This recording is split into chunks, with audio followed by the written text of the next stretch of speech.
الله الرحمن الرحيم. السلام عليكم ورحمة الله تعالى وبركاته. قول ديال هكذا وهذا ورولي دافع عالم كهن وديري وركع عالم كن ويبس توسع سيو كويا هاي استوديوها KGS TV مقالة بيدبا. أنا أبشر محمد نور مانديلا أي يسين الديار أي نسين دريرسي وضبط وركا ونصرون كان سيك هاينون ويبكم مدها.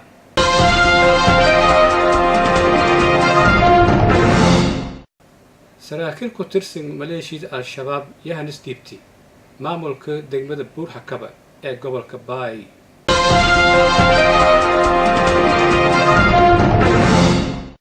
wasiirka gaadiidka iyo dowladmaajyada dowlad goboleedka koonfur galbeed soomaaliya oo howlo shaqa ka maqnay yahadeeri magaalada tan baydhabo waana ku warbi safarshay.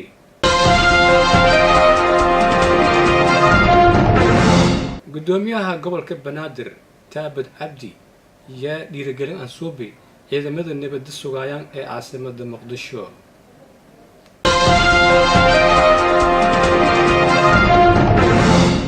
ra-iisul wasaare ku-xigeenka dalka yadaa furi qalab markaasay laka nadiifiyo dekeda magaalada muqdisho.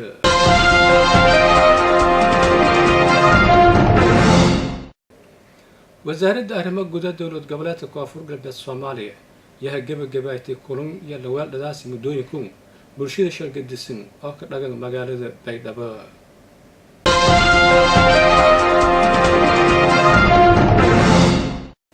qaar ku mid ee gabro soomaaliyeed oo ha ku jeeda magaalada baraawe ee gobolkaasi shabeellada hoose yaa qalab casri ee aan ka daagay isbitaalka degmadaasi.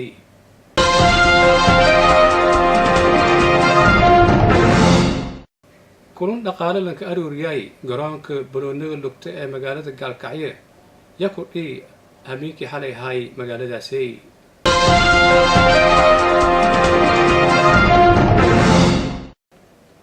wasiire ku tirsan maamul goboleedka koonfur galbeed soomaaliya yaa ku qiibgali malaaq lan caleema saaray beel ku mid ee beelo degaasa koonfurta soomaaliya.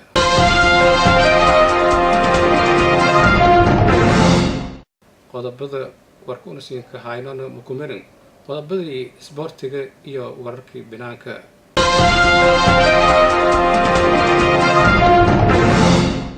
madaxweynaha iiraan yaa ku digi banaanbaxyo ku dhiyaayan dalkaasi iiraan.